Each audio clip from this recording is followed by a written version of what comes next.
ये students, probability के सभी कॉन्सेप्ट वैसे देखा जाए तो जो अगला चैप्टर हमने पढ़ा उसमें सब कुछ हमने देख लिया है। मतलब प्रोबेबिलिटी, एलिमेंट्री, फिर एडिशन रूल, फिर मल्टीप्लिकेशन रूल, ये सब हमने देख लिया है। अब इसी को मैं थोड़ा एक्सटेंड करूं तो इसके बाद एक नया चैप्टर बन सकता है कि वही प्रोबेबिलिटी का हम डिस्ट्रीब्यूशन डिजाइन करें। तो डिस्ट्रीब्यूशन क्या है, प्रोबेबिलिटी डिस्ट्रीब्यूशन, ये सब क्या है, वो ये चैप्टर में हम पढ़ने वाले हैं। अब जो हम पढ़ने जा रहे हैं वो चैप्टर, तो प्रोबेबिलिटी डिस्ट्रीब्यूशन समझना है और इससे आगे बढ़ना है। तो उससे पहले थोड़ा बैकग्राउंड फिर से हम टच करके चलेंगे। उसमें से कुछ चीजें आपको मालूम भी है क्योंकि हमने प्रीवियस चैप्टर में पढ़ा हुआ है। तो अब जो मैं एक्सप्लेन करने जा रहा हूं वो है, एक तो है random experiment. You all know it very well. Any statistical experiment whose outcome can not be pre determined.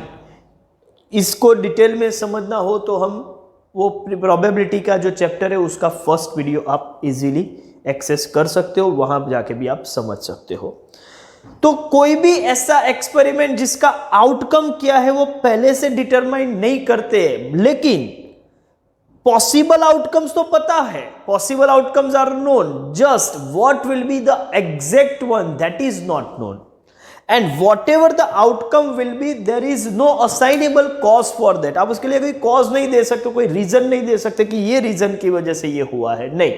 Chance is the reason और you can say randomness is the reason. जैसे कि टॉसिंग अ कॉइन, तो head आएगा या tell आएगा purely depend upon chance होता है, ठीक है। डाई जब आप रोल करते हो तो 1 आएगा, 2 आएगा, 3 आएगा, प्योरली डिपेंड ऑन चांस होता है। 1 to 6 में से कुछ भी आ सकता है। तो इन सब को हम बोलते हैं रैंडम एक्सपेरिमेंट। ज्यादा कुछ इसमें डिस्कस करने की जरूरत नहीं है। जो हमारा रेलेवेंट है वो पॉइंट है, वो वर्ड है, वो है रैंडम वेरिएबल। ये ध्यान से समझो। रैंडम वेरिएबल का मतलब क्या है? वेरिएबल का मतलब तो हमको पता है कि वेरिएबल मींस ऐसी वैल्यूज, ठीक है, या ऐसा कैरेक्टरिस्टिक जिसकी वैल्यू चेंज होती रहती है, चेंज होती है, उसकी वजह से उसको वेरिएबल बोलते हैं। अब ये रैंडम वर्ड क्यों यूज किया है, रैंडम वेरिएबल? तो उसके लिए मैं आपको बता दूं कि आप टेक्स्ट बुक डेफिनेशन जब आप पढ़ोगे या रेडीमेड कोई रेफरेंस बुक की डेफिनेशन पढ़ते हो तो थोड़ा कंफ्यूजन में आ जाते हैं। हम उसको सिंपल तरीके से समझेंगे, बाद में वो डेफिनेशन के साथ मैच करेंगे। जैसे कि any variable whose numerical value depends on the outcome of random experiment is random variable. मतलब रैंडम वेरिएबल, फिर से समझ लो, any variable whose numerical value depends on outcome of random experiment। random experiment का जो outcome होगा उस हिसाब से वैल्यू डिटरमाइन होगी वेरिएबल की, तो उसको हम बोलेंगे, ऐसे वेरिएबल को हम बोलेंगे रैंडम वेरिएबल। एग्जाम्पल के साथ समझेंगे, सीधा समझ में नहीं आएगा। मान के चलो कि हमारा रैंडम एक्सपेरिमेंट है टॉसिंग अ कॉइन, और हम ऐसा डिसाइड करें कि हेड आएगा तो मैं आपको 5 रुपया दूंगा। मतलब आप ये गेम खेलो, कॉइन टॉस करेंगे, हेड आया तो आपको 5 रुपये मिलेंगे, और टेल आया तो आपको मुझे 10 रुपये देने हैं। मतलब आपके हिसाब से देखा जाए तो ये जो प्राइज मनी है, ये प्राइज मनी की वैल्यू डिपेंड करेगी कि आउटकम कौन सा है। सपोज आउटकम हेड है तो आपको 5 रुपया मिलेगा, और आउटकम टेल है तो आपको 10 रुपया पेनल्टी पे करनी पड़ेगी। मतलब प्राइस अमाउंट -10 मान के चलेंगे। तो price is a random variable, क्योंकि ये रैंडम वेरिएबल, मान के चलो इसको मैं x बोल दूं तो x की वैल्यू 5 होगी या -10 होगी, वो डिपेंड करता है कि एक्सपेरिमेंट जो है हमारा रैंडम एक्सपेरिमेंट, उसका आउटकम हेड है या टेल है। मतलब आउटकम हेड बोलो तो प्राइस की वैल्यू 5 हो जाएगी, आउटकम टेल होगा तो प्राइस की वैल्यू -10 होगी। दैट मीन्स न्यूमेरिकल वैल्यू 5 और -10 depends on outcome of random experiment head और टेल रिस्पेक्टिवली। तो इसको हम बोलेंगे रैंडम वेरिएबल। अभी समझ में आ जाना चाहिए कि रैंडम वेरिएबल का मतलब क्या है। ऐसा वेरिएबल जिसकी न्यूमेरिकल वैल्यू जो है वो कैसे डिसाइड होती है, आउटकम क्या होगा उस पर डिसाइड होती है। आउटकम h होगा तो वैल्यू 5, आउटकम t होगा तो वैल्यू -10। तो इसको हम बोलते हैं रैंडम वेरिएबल। और ये जो रैंडम वेरिएबल है, ठीक है, वो डिस्क्रीट भी हो सकते हैं और कंटिन्यूअस भी हो सकते हैं, तो उसको बोलते हैं टाइप्स। लेकिन उसमें हम आगे बाद में जाएंगे। अब ये डेफिनेशन जो है वो मैं यहां पर लिख रहा हूं, ठीक है, जो मैंने अभी डिस्कस किया वो, और उसके बाद हम टेक्स्ट बुक के साथ भी उसको मैच कर लेंगे। तो रैंडम वेरिएबल के लिए हम ऐसा बोलेंगे कि any variable whose numerical value depends on outcome of random experiment, जैसे अभी हमने एग्जांपल लिया था। तो ऐसा वेरिएबल जिसकी न्यूमेरिकल वैल्यू रैंडम एक्सपेरिमेंट के आउटकम पर डिपेंड करती है वो रैंडम वेरिएबल है। अब समझ के चलो कि आप कोई एक ऐसा रैंडम एक्सपेरिमेंट है जिसके पॉसिबल आउटकम 2 है, जैसे कि हमने अभी डिस्कस किया था हेड एंड टेल, और आउटकम हेड होगा तो उसके कनेक्शन में एक रियल नंबर होगा 5, हेड हुआ तो रियल नंबर 5 होगा, और टेल हुआ तो रियल नंबर होगा -10। अच्छा, ये एग्जांपल में मैंने 5 और -10 लिए, कोई और भी हो सकता है, लेकिन कोई भी रियल नंबर के साथ आपका जो आउटकम है रैंडम एक्सपेरिमेंट के, जो इतने भी आउटकम है वो सभी आउटकम किसी ना किसी रियल नंबर के साथ एसोसिएशन में होंगे। जैसे h का एसोसिएशन 5 के साथ है, t का एसोसिएशन -10 के साथ है। कोई और एग्जांपल लो, सपोज चलो हम कॉइन टॉस करते हैं, उसके बजाय डाई रोल करते हैं। तो डाई रोल करेंगे तो ये होगा 1 2 3 4 5 6। अब हमने ऐसा डिसाइड किया है कि यदि ऑड नंबर आएगा, ठीक है, तो आपको प्राइज मिलेगी, और इवन नंबर आएगा तो आपको पेनल्टी पे करनी पड़ेगी। कितनी? जितना नंबर हो उतनी। तो कौन से नंबर एसोसिएट होंगे? 1 आएगा तो 1 रुपीज प्राइज मिलेगी, लेकिन 2 आएगा तो 2 रुपीज पेनल्टी पे करनी पड़ेगी। 3 आएगा तो 3 रुपीज प्राइज मिलेगी।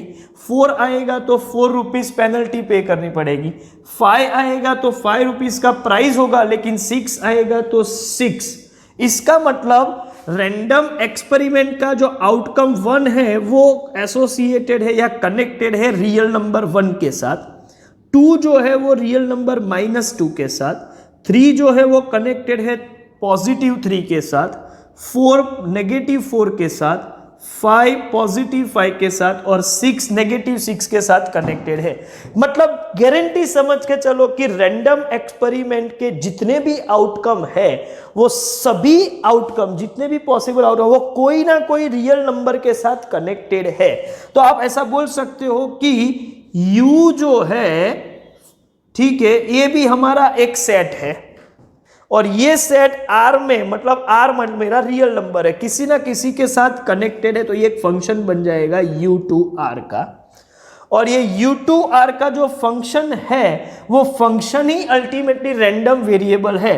तो रैंडम वेरिएबल X के लिए मैं ऐसा बोल सकता हूं कि x is such value or such number where every outcome of u is connected with some real number। तो u2r वाला जो फंक्शन है वो फंक्शन को ही हम क्या बोलते हैं, रैंडम वेरिएबल। तो रैंडम वेरिएबल के लिए सिर्फ और सिर्फ मैथमेटिकल नोटेशन में लिखना है तो हम बोल सकते हैं कि random variable x means what, तो रैंडम वेरिएबल x इज यही चीज है, any variable whose numerical value depends on outcome of random experiment. तो ये रैंडम एक्सपेरिमेंट के सभी आउटकम है और वो किसी रियल नंबर के साथ कनेक्टेड है, तो हर आउटकम कोई ना कोई नंबर के साथ कनेक्टेड होगा, ऐसा जो फंक्शन है वो भी रैंडम वेरिएबल है।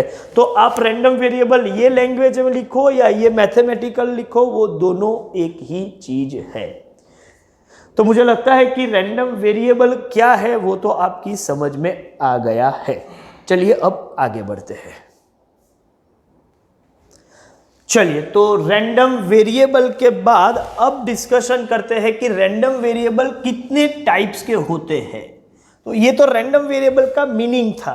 टाइप्स की बात करें तो रैंडम वेरिएबल दो टाइप के होते हैं, या तो वो डिस्क्रीट होगा या तो वो कंटिन्यूअस होगा। अब ये सर क्या है समझा देता हूं। रैंडम वेरिएबल डिस्क्रीट और discrete literal meaning discrete means discontinuous, discontinuity. आप मान के चलो कि जो कंटिन्यूअस नहीं है, ठीक है, वो डिसकंटिन्यूअस है, और डिसकंटिन्यूअस का मतलब समझ के चलो डिस्क्रीट है। तो इसका मतलब क्या, लेकिन अभी समझाइए। ऐसा रैंडम वेरिएबल जिसकी दो पॉसिबल वैल्यूज के बीच गैप है, ठीक है, तो आप उसको बोल सकते हो discrete. That means a discrete random variable is a variable where there is a gap between two possible values. या आप ऐसा बोल सकते हो कि ऐसा वेरिएबल कि जिसकी विद इन रेंज में जो वैल्यूज है, ठीक है, वो दो पॉसिबल वैल्यूज के बीच गैप है। मैंने वर्ड यूज किया gap between two possible values. और you can say a variable which can assume only certain values, not all the values, all values नहीं, ओनली सर्टेन वैल्यूज, तो आप उसको बोल सकते हो डिस्क्रीट। इतना डिस्कशन के बाद भी शायद आपको अभी भी क्लैरिटी ना आई हो, पॉसिबल है, फिर भी मैं बोल रहा हूं और बाद में एग्जांपल लेके इसको प्रूव करूंगा। और कंटिन्यूअस में आप क्या बोलोगे, इससे बिल्कुल विपरीत। जैसे कि यहां आपने बोला कि there should be gap between two possible value, तो यहां होगा कि there is no gap between two possible values. मतलब this variable can assume any value within the given range, कोई भी वैल्यू हो सकता है और दो पॉसिबल वैल्यूज के बीच कोई गैप ही नहीं है, तो वो हो जाएगा कंटिन्यूअस। लेकिन अब इसको थोड़ा एग्जाम्पल लेके समझते हैं, डरो मत, आराम से समझ में आ जाएगा। सपोज मैं आपको बोलूं कि एक वेरिएबल है कि number of boys in a family with 5 children, number of boys in a family, family में सिर्फ 5 बच्चे हैं, ठीक है, तो फैमिली विथ 5 चिल्ड्रन में नंबर ऑफ बॉयज कितने होंगे। तो आप बोलोगे कि या तो नंबर ऑफ बॉयज 0 होगा, मतलब 5 बच्चे हैं लेकिन बॉयज एक भी ना हो और पांचों गर्ल्स हो, ऐसा हो सकता है। तो नंबर ऑफ बॉयज की वैल्यू या तो 0 होगी या तो 1 होगी, मतलब 0 बॉयज होंगे और ऑल 5 गर्ल्स होंगी, या तो 1 बॉय होगा और 4 गर्ल्स होंगी, या तो वैल्यू 2 होगी, या तो 3, या तो 4, या तो 5। इससे ज्यादा तो नहीं हो सकता क्योंकि फैमिली ही हमने जो सिलेक्ट किया है वो 5 बच्चों वाला है। तो हमने 5 बच्चों वाले रैंडमली कुछ फैमिली को सिलेक्ट किया है, अभी हमको पता भी नहीं है, तो ये फैमिली में 5 बच्चे हैं, बस इतना ही पता है। अब नंबर ऑफ बॉयज क्या होगा तो मैं उसकी पॉसिबल वैल्यू निकालूंगा। एग्जैक्टली फैमिली कौन सा है वो नहीं पता, बस मैं इतना पता है कि ऐसा फैमिली मैंने सिलेक्ट किया है कि जिसमें 5 बच्चे हैं। तो अब क्वेश्चन ये होगा कि 5 बच्चे हैं तो बॉयज कितने हैं और गर्ल्स कितनी हैं, उसकी पॉसिबल वैल्यू क्या हो सकती है। एग्जैक्ट वैल्यू मैं नहीं पूछ रहा हूं, एक्चुअल वैल्यू नहीं पूछ रहा हूं, मैं पूछ रहा हूं पॉसिबल वैल्यूज। तो आप बोलोगे सर पॉसिबल तो ये है कि या तो 0 बॉयज हो और ऑल 5 गर्ल्स हो, या तो 1 बॉय और 4 गर्ल्स, या तो 2 बॉयज 3 गर्ल्स, या तो 3 बॉयज 2 गर्ल्स, या तो 4 boys 1 girl and 5 boys no girl 0 girl. तो ये पॉसिबल वैल्यूज है, लेकिन मेरा वेरिएबल बॉयज है तो बॉयज की पॉसिबल वैल्यू होगी 0 या तो फिर 1 या तो फिर 2 या तो फिर 3 या तो फिर 4 या तो फिर 5। तो यहां पर ये ऐसा वेरिएबल है जिसकी पॉसिबल वैल्यू इस तरीके से है 0 1 2 3 4 5, ये उसकी पॉसिबल वैल्यूज है। अब ये डिस्क्रीट है या कंटिन्यूअस है वो मुझे चेक करना है। तो डिस्क्रीट होगा तो 2 पॉसिबल वैल्यू के बीच गैप होगी, और कंटिन्यूअस होगा तो 2 पॉसिबल वैल्यू के बीच गैप नहीं होगी। चलिए आप मुझे बता सकते हैं कि क्या 0 के बाद 1, तो 0 और 1 के बीच कोई गैप है या कंटिन्यूअस है? 1 के बाद 2 आता है तो 1 और 2 के बीच में कोई गैप है या 1 के बाद सीधा ही 2 आ सकता है? मैं आपको बोलूं, आप बोलोगे कि सर ये तो कंटिन्यूअस है। नहीं, ये डिस्क्रीट है। क्यों?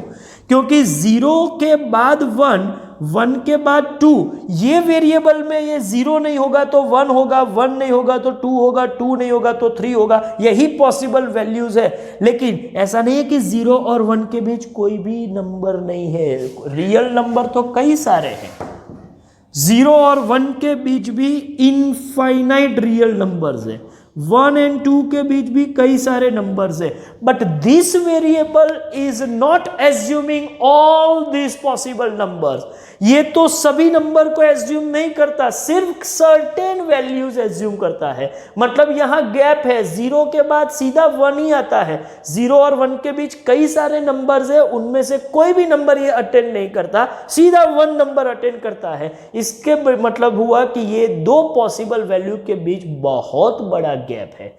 1 और 2 के बीच भी गैप है, 2 और 3 के बीच भी गैप है, 3 और 4 या 4 एंड 5, हर वैल्यू के बीच में गैप है।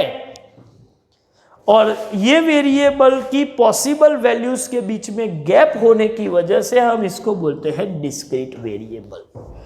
तो डिस्क्रीट वेरिएबल का मतलब है कि ऐसा वेरिएबल जिसकी 2 पॉसिबल वैल्यूज के बीच, I am talking about possible, actual value तो अभी मैंने बात ही नहीं की है, लेकिन पॉसिबल वैल्यूज जो भी है उनके बीच में गैप है, डिसकंटिन्यूटी है, तो ये हो जाएगा डिस्क्रीट। तो सर ऐसा तो हमेशा होता है, गैप थोड़ा बहुत तो रहता है? नहीं रहता। जैसे मैं आपको बताऊं, कंटिन्यूअस वेरिएबल का एक एग्जांपल दूं तो मान के चलो weight of students in a certain classroom. तो स्टूडेंट के वेट में हमको पता चला कि सबसे कम वेट वाला कोई बच्चा है, मान के चलो 40 केजी है। तो 40 केजी के बाद किसी का वेट 40 के बाद क्या सीधा 41 केजी होगा या 42 केजी होगा? ऐसा तो है नहीं। 40 और 41 के बीच कई सारी पॉसिबल वैल्यू है। किसी का वेट 50 होगा तो क्या 50 नहीं होगा तो सीधा 51 नहीं होता। 50 और 51 के बीच भी कई सारी पॉसिबल वैल्यू है। और वेट ऑफ द स्टूडेंट, ये वेरिएबल कोई भी वैल्यू अटेंड कर सकता है, एक्चुअली है या नहीं है वो अलग मैटर है, लेकिन पॉसिबल वैल्यूज की बात करें तो 40 नहीं होगा तो सीधा 41 होगा या 42 होगा, ऐसा नहीं है। 40 और 41 के बीच फ्रैक्शन टू फ्रैक्शन कई सारी वैल्यूज पॉसिबल है, और ये वेरिएबल की पॉसिबल वैल्यू इनमें से कोई भी एक हो भी सकती है। मतलब ऐसा नहीं कि इनमें से तो कोई हो ही नहीं सकती, 40 नहीं होगा तो सीधा 41 ही होगा, ऐसा नहीं है। यहां 0 और 1 के बीच कई सारी वैल्यूज है, लेकिन ये वेरिएबल वो सब वैल्यू कभी अटेंड ही नहीं कर सकता। जबकि वेट के केस में 40 और 41 के बीच भी कई सारी वैल्यूज है, लेकिन ये वेरिएबल ऐसा है जो इनमें से कोई भी वैल्यू अटेंड कर सकता है, करे ना करे अलग बात है, बट इट इज पॉसिबल। हाँ, यहां तो वो पॉसिबल ही नहीं है। तो यहां 2 पॉसिबल वैल्यू के बीच आप बोलो तो वेट के केस में कोई गैप है ही नहीं, ठीक है। तो उसको हम बोलेंगे कंटिन्यूअस वेरिएबल।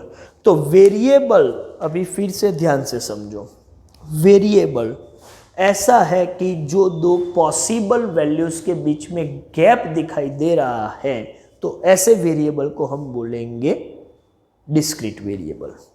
और जो वेरिएबल की 2 पॉसिबल वैल्यूज के बीच, एक्चुअल की मैं बात नहीं कर रहा हूं, पॉसिबल वैल्यूज के बीच कोई गैप है ही नहीं, तो आप उसको समझ लो ये कंटिन्यूअस वेरिएबल है। तो डिस्क्रीट क्या है और कंटिन्यूअस क्या है ये आपको समझ में तो आ गया है, लेकिन इसको थोड़ा हम आगे भी ले जाते हैं कि ये जो डिस्क्रीट वेरिएबल है उसके भी दो सब कैटेगरी है।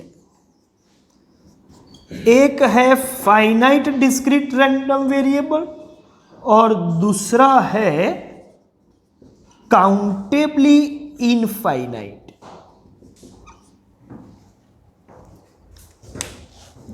फाइनाइट मतलब डिस्क्रीट वेरिएबल तो है लेकिन उसकी अपर लिमिट फिक्स है कि इससे आगे नहीं जाएगा।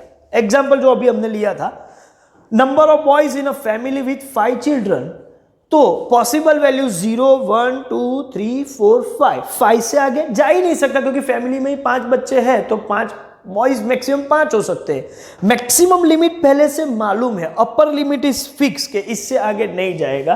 तो ऐसा वेरिएबल जो है, ऐसा डिस्क्रीट वेरिएबल है, उसको हम बोलेंगे फाइनाइट डिस्क्रीट रैंडम वेरिएबल। और काउंटेबली इनफाइनाइट का मतलब है कि अपर लिमिट फिक्स ही नहीं है। एग्जाम्पल मैं आपको दे सकता हूं, number of road accidents, number of road accident occurred on a particular highway during particular day. एक दिन में इस हाईवे पर, ठीक है, कितने एक्सीडेंट हो सकते हैं, तो उसकी पॉसिबल वैल्यू है या तो 0, या तो 1, या तो 2, या तो 3। इसका मतलब ये गैप तो है, 0 नहीं होगा तो 1, 1 नहीं होगा तो 2, 2 नहीं होगा तो 3। गैप है मतलब है तो डिस्क्रीट। लेकिन क्या पता है कि अपर लिमिट ये 5 से ज्यादा कभी नहीं हो सकते, 6 से ज्यादा कभी नहीं हो सकते, 15 से ज्यादा कभी नहीं हो सकते। अपर लिमिट फिक्स नहीं है। हाँ, दिन खत्म हो जाएगा तो पता चल जाएगा कि ये है, लेकिन आप पहले से बोल नहीं सकते कि ये मैक्सिमम लिमिट है। ठीक है, over the years of experience बोल सकते हो कि इतना ही हुआ है, लेकिन फिक्स नहीं बोल सकते कि इसकी मैक्सिमम लिमिट ये होगी, नहीं। तो ये डिस्क्रीट तो है लेकिन काउंटेबली इनफाइनाइट है। इसका मतलब फाइनाइट मतलब अपर लिमिट फिक्स है और काउंटेबली इनफाइनाइट का मतलब है अपर लिमिट फिक्स नहीं है, वो कहां तक जाएगी वो पहले से मालूम नहीं है। तो फाइनाइट और countably infinite, discrete random variable में दो है, फाइनाइट और काउंटेबल, और कंटिन्यूअस में ऐसा कोई पार्ट नहीं है। तो वैसे देखा जाए तो रैंडम वेरिएबल दो टाइप के हैं, discrete random variable and continuous. और डिस्क्रीट में भी दो कैटेगरी है, सब कैटेगरी देखा जाए तो finite discrete random variable and countably infinite discrete random variable. तो ये पूरा डिस्कशन को फिर से मैं सम अप कर लूं थोड़े बहुत लेवल पे कि पहले तो रैंडम वेरिएबल क्या है। तो a variable whose numerical value depends on the outcome of random experiment is random variable. That means U is the sample space associated with any random experiment and R is any real number, then random variable X is any connection or function or association of U to R। इसको आप बोल सकते हो random variable. R आपका real number है। तो sample space के कोई हर एक आउटकम का R के साथ जो कनेक्शन है, वो जो फंक्शन है, उसी को आप बोलते हो रैंडम वेरिएबल। और ये रैंडम वेरिएबल दो टाइप के हैं, discrete and continuous. A variable, discrete का मतलब मैं पहले बोल रहा हूं, अ variable which can assume only certain value is called discrete variable and a variable which can assume any value, ठीक है, is a continuous variable. That means in discrete variable there is a gap between two possible value, while in continuous variable there is no gap between two possible values. And discrete variable can further be subclassified in two categories, finite discrete random variable and countably infinite discrete random variable. Finite discrete random variable is the discrete random variable where upper limit is fixed, and countably infinite discrete random variable is the discrete random variable where upper limit is not fixed। मतलब maximum क्या number होगा यहां नहीं बोल सकते और यहां बोल सकते हैं। तो अब कोई भी क्वेश्चन हो या कोई भी वेरिएबल हो तो आप जज कर सको ऐसी पोजीशन में होने चाहिए कि भाई ये वेरिएबल जो है वो डिस्क्रीट है या कंटिन्यूअस है, और यदि डिस्क्रीट है तो वो फाइनाइट है या काउंटेबली इनफाइनाइट है, ये जज करना बहुत जरूरी है। ठीक है, तो इसको सर कैसे जज किया जाए? तो क्वेश्चन को देखो या वेरिएबल को देखो और उसका नेचर सोचो क्या है। जैसे कि number of boys in a family with 5 children, तो ये पॉसिबल वैल्यू 0 1 2 3 मतलब गैप है, और गैप है और अपर लिमिट फिक्स है, तो आप बोलोगे फाइनाइट डिस्क्रीट रैंडम वेरिएबल। समझ के चलो भी काउंटेबली इनफाइनाइट का एग्जांपल मैंने बताया कि number of road accident on a particular highway during particular week या पर्टिकुलर डे। तो आप यहां पर काउंटेबली इनफाइनाइट क्यों होगा? क्योंकि अपर लिमिट फिक्स नहीं है, लेकिन दो पॉसिबल वैल्यू के बीच में गैप तो है, तो गैप है तो डिस्क्रीट है, और अपर लिमिट फिक्स नहीं है तो काउंटेबली इनफाइनाइट डिस्क्रीट है। जैसे वेट ऑफ द स्टूडेंट, तो वो कंटिन्यूअस है। Temperature of a day continuous है। ठीक है, number of TV sets demanded from showroom, तो वो काउंटेबली इनफाइनाइट है, क्योंकि 0 या 1 या 2 या 3 कोई भी हो सकता है, लेकिन अपर लिमिट फिक्स नहीं कि इतने ही टीवी सेट की डिमांड होगी, तो वो डिस्क्रीट तो है लेकिन काउंटेबली इनफाइनाइट है। तो आपको ऐसा जज करना हो तो शायद आप इस तरीके से आए कि सर जहां फ्रैक्शन टू फ्रैक्शन कोई भी वैल्यू आ सकती है वो कंटिन्यूअस, और सिर्फ डिस्क्रीट वैल्यू होती है, मतलब वो गैप वाली या इंटीजर ही आता है, तो हम उसको डिस्क्रीट बना सकते हैं। मेजॉरिटी केस में मैं बोलूँगा यस, लेकिन ये परफेक्टली वैलिड नहीं है। मैं इसके अलावा एक और टेक्निक बोलूँ, क्योंकि कभी कभी गैप हो भी सकता है और फ्रैक्शन में भी गैप होता है, तो मैं आपको ऐसा बोलूँगा कि ऐसे याद रखने की बजाय आप इस तरीके से याद रखो कि कोई भी वेरिएबल है तो वो वेरिएबल डिस्क्रीट है या कंटिन्यूअस है, वो जज करने के लिए आप उसको चेक करो कि आप वो वेरिएबल की वैल्यूज के लिए वर्ड काउंट यूज करते हो या मेजर यूज करते हो। काउंट यूज करते हैं काउंट, तो वो डिस्क्रीट माना जाएगा, और मेजर ऐसा वर्ड यूज करते हैं तो हम उसको कंटिन्यूअस मानेंगे। और एक बार डिस्क्रीट पता चल गया तो आपको इजीली मालूम पड़ जाएगा कि अपर लिमिट फिक्स है तो फाइनाइट, और अपर लिमिट फिक्स नहीं है तो काउंटेबली इनफाइनाइट। यहां मैंने स्टडी मटेरियल में आपको एक टेस्ट दिया हुआ है, तो वो सेल्फ टेस्ट जो है, ठीक है, उसको हम चेक करें और वेरिएबल कौन सा है वो डिस्कस करते हैं।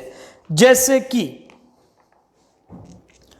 फर्स्ट सेल्फ टेस्ट में number of heads when coin is toss 6 times, तो 6 बार कॉइन टॉस किया है तो उसमें हेड कितनी बार आया, तो ये काउंट करेंगे कि 0 बार आया, 1 बार आया, 2 बार आया, तो ये काउंट कर रहे हैं। काउंट कर रहे हैं मतलब डिस्क्रीट। और मैक्सिमम तो 6 कॉइन है तो मैक्सिमम 6 बार आएगा, तो वो फाइनाइट डिस्क्रीट। तो फर्स्ट जो है उसका टाइप है फर्स्ट का फाइनाइट डिस्क्रीट रैंडम वेरिएबल। दूसरा है number of misprint in a book, तो मिसप्रिंट मतलब काउंटेबल, एक मिसप्रिंट होगी या 2 होगी या 3 होगी या 0 होगी तो काउंट करेंगे। अपर लिमिट क्या है, बुक में मैक्सिमम इतनी हो सकती है, ऐसा तो पहले से बता नहीं सकते, तो ये तो डिस्क्रीट है लेकिन काउंटेबली इनफाइनाइट है, तो countably infinite discrete random variable. ठीक है, finite discrete random variable, countably infinite discrete random variable. इसके बाद है height of a student in certain college. Height हम काउंट नहीं करते, हाइट मेजर करते हैं। ऐसा नहीं कि 5 फीट नहीं होगा तो सीधा 6 फीट हाइट होगा, ठीक है, 6 नहीं होगा तो 6.5 होगा, ऐसा कुछ नहीं है। 5 to 6 में कई सारी वैल्यूज पॉसिबल है और वो सभी वैल्यूज कंटिन्यूअस है, तो आप समझ के चलो वेरिएबल कंटिन्यूअस। और हमारा लॉजिक, हाइट हम काउंट करते हैं या मेजर करते हैं? सर मेजर करते हैं, तो हो गया मेजर करते हैं तो ये कंटिन्यूअस वेरिएबल है। उसके बाद है number of TV sets demanded per week, तो वो तो काउंट करेंगे तो डिस्क्रीट है, और मैक्सिमम लिमिट पता नहीं है तो काउंटेबली, चौथा countably infinite discrete random variable. पांचवा number of girls in a family with 5 children, तो मैक्सिमम 5 ही होंगे और गर्ल्स काउंट होगी, तो फाइनाइट डिस्क्रीट रैंडम वेरिएबल।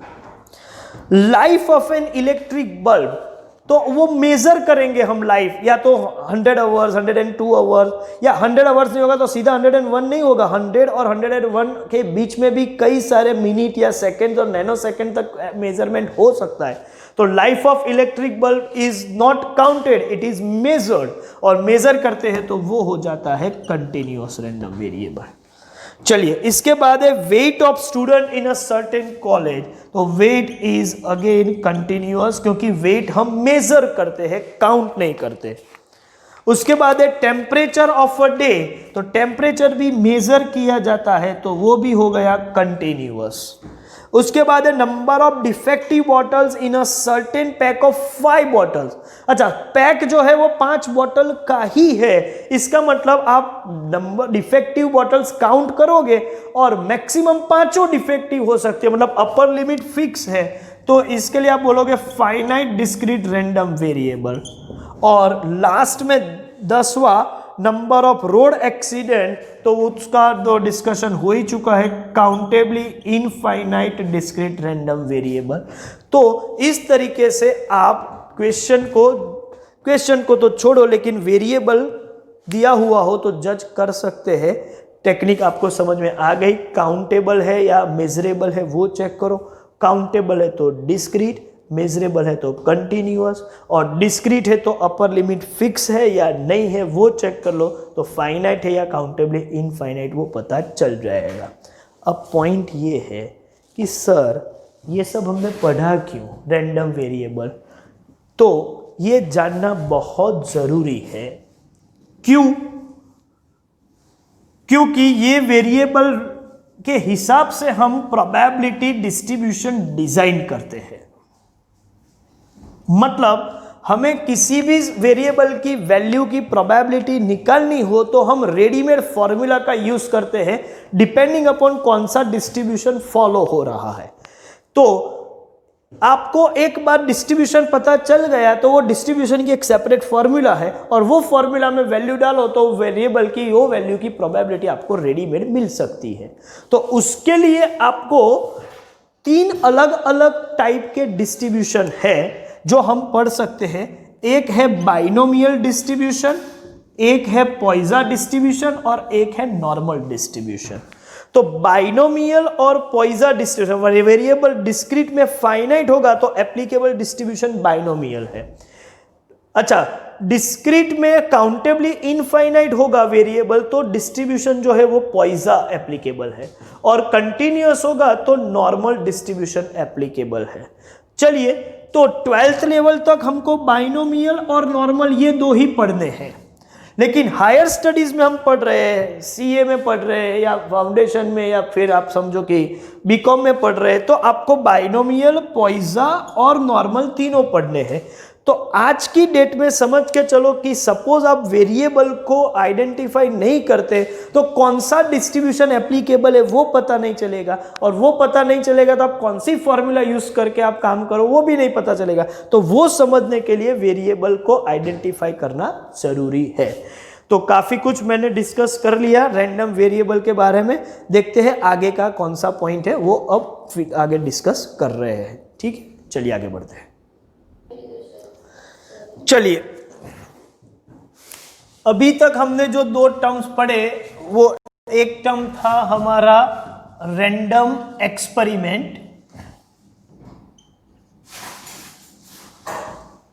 फिर दूसरा टर्म हमने पढ़ा वो था रैंडम वेरिएबल, और उसमें भी 2 टाइप के हैं, डिस्क्रीट एंड कंटिन्यूअस। और डिस्क्रीट के भी 2 पैटर्न है, finite discrete and countably infinite discrete. अब ये नई टर्म जो अभी हम पढ़ने जा रहे हैं वो है प्रोबेबिलिटी डिस्ट्रीब्यूशन, या probability distribution of a random variable, जो डिस्क्रीट का भी हो सकता है, कंटिन्यूअस का भी हो सकता है, लेकिन मैं इन जनरल प्रोबेबिलिटी डिस्ट्रीब्यूशन समझाऊंगा, डिस्क्रीट के सेंस में ही समझाऊंगा, कंटिन्यूअस को हम बाद में डिस्कस करेंगे। तो probability distribution of discrete random variable की बात करें तो समझो कि आप इसको एग्जैक्टली मैच कर सकते हो फ्रीक्वेंसी डिस्ट्रीब्यूशन के साथ। फ्रीक्वेंसी डिस्ट्रीब्यूशन में क्या होता था वो याद करो। फ्रीक्वेंसी डिस्ट्रीब्यूशन का डेफिनेशन हम ऐसे बोलते थे कि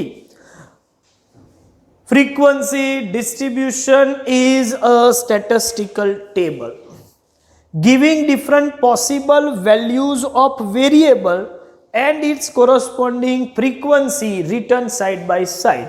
तो रैंडम वेरिएबल नहीं होगा, यहां सिर्फ वेरिएबल था फ्रीक्वेंसी में। अब मैं चेंज करूंगा प्रोबेबिलिटी डिस्ट्रीब्यूशन, तो क्या बोलेंगे?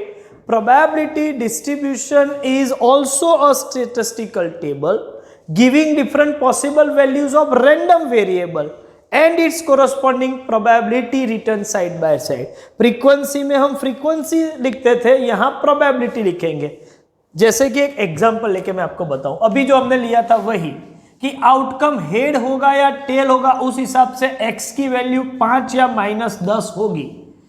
तो अभी मुझे p ऑफ x लिखना है। p ऑफ x मतलब p of 5 and p of -10, मतलब x की वैल्यू 5 हो उसकी प्रोबेबिलिटी और x की वैल्यू -10 हो उसकी प्रोबेबिलिटी।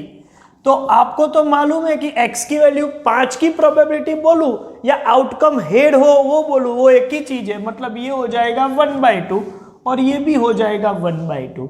तो ये जो टेबल बना जिसमें आपने x और उसकी प्रोबेबिलिटी, रैंडम वेरिएबल और उसकी प्रोबेबिलिटी साइड बाय साइड रखी हुई है, ठीक है, तो ये टेबल को हम बोलते हैं प्रोबेबिलिटी डिस्ट्रीब्यूशन। लेकिन सिर्फ इतना नहीं है, यहां दो चीज ऐड करेंगे, सच दैट, ये लिखना जरूरी है, इंडिविजुअली कोई भी प्रोबेबिलिटी जो होगी p ऑफ x वो 0 से लेके 1 के बीच में ही होगा। मतलब ये वैल्यू जितनी भी है, यहां तो 2 ही है लेकिन और भी पॉसिबल हो तो, लेकिन वैल्यू कभी 0 से 1 के बीच में ही रहेगी, इससे बाहर कभी नहीं जाएगी। और सभी प्रोबेबिलिटी का जब मैं टोटल कर दूंगा तो वो 1 हो जाएगा। यहां पर भी आप चेक करो तो टोटल 1 है। तो रैंडम वेरिएबल और उसकी corresponding probability side by side लिखी हो, ऐसा कोई भी डिस्ट्रीब्यूशन जिसमें individually her p of x 0 से 1 के बीच में हो और summation of p of x करो तो 1 हो जाए, तो समझ के चलो कि ये प्रोबेबिलिटी डिस्ट्रीब्यूशन है। इसको अलग तरीके से बोले तो x की पॉसिबल वैल्यूज मान के चलो x1, x2, x3 up to xn है, और ये हर x के लिए प्रोबेबिलिटी जो है वो p of x1, p of x2, p of x3 up to p of xn। तो ये जो टेबल बना इसको हम बोलते हैं probability distribution such that total जो होगा, मतलब sigma p of x should be 1 होना चाहिए, और इंडिविजुअली ये p of x1, p of x2, कोई भी p ऑफ x 0 और 1 के बीच में होना चाहिए। तो इस है प्रोबेबिलिटी डिस्ट्रीब्यूशन। तो कोई कंफ्यूजन वाली बात नहीं है। प्रोबेबिलिटी डिस्ट्रीब्यूशन क्या है? तो ये रहा प्रोबेबिलिटी डिस्ट्रीब्यूशन। और प्रोबेबिलिटी फंक्शन बोले तो कभी कभी बोलते हैं कि प्रोबेबिलिटी फंक्शन क्या है। तो फंक्शन का मतलब है कि x और उसकी प्रोबेबिलिटी p ऑफ x को कनेक्ट करने वाला कोई भी मैथमेटिकल एक्सप्रेशन जो x और p ऑफ x को कनेक्ट करता हो, ठीक है, ऐसे मैथमेटिकल एक्सप्रेशन को प्रोबेबिलिटी फंक्शन बोलेंगे। सच दैट इंडिविजुअली कोई भी प्रोबेबिलिटी फंक्शन की वैल्यू 0 और 1 से बाहर नहीं जाएगी, मतलब 0 और 1 की रेंज में रहेगी, और summation of p of x 1 हो जाएगा। तो ये टेबल है और ये variable, random variable and it's corresponding probability को कनेक्ट करने वाला मैथमेटिकल एक्सप्रेशन है जिसको हम बोलेंगे प्रोबेबिलिटी फंक्शन। लेकिन कंडीशन तो ये सेटिस्फाई करनी पड़ेगी, मतलब कोई प्रोबेबिलिटी फंक्शन है या प्रोबेबिलिटी डिस्ट्रीब्यूशन है, वो वेरीफाई करने के लिए कंडीशन यही है कि इंडिविजुअली सभी 0 से 1 में होने चाहिए और समेशन जो है वो 1 होना चाहिए, सभी प्रोबेबिलिटी का समेशन 1 होना चाहिए। तो मुझे लगता है कि ये पूरा काम आपकी समझ में आ गया है। इससे आगे हम नेक्स्ट वीडियो लेक्चर में डिस्कशन करेंगे। तो आज का ये बैकग्राउंड डिस्कशन यहाँ पर ख़त्म करते हैं। चलिए सेशन एंड करते हैं। Thank you very much.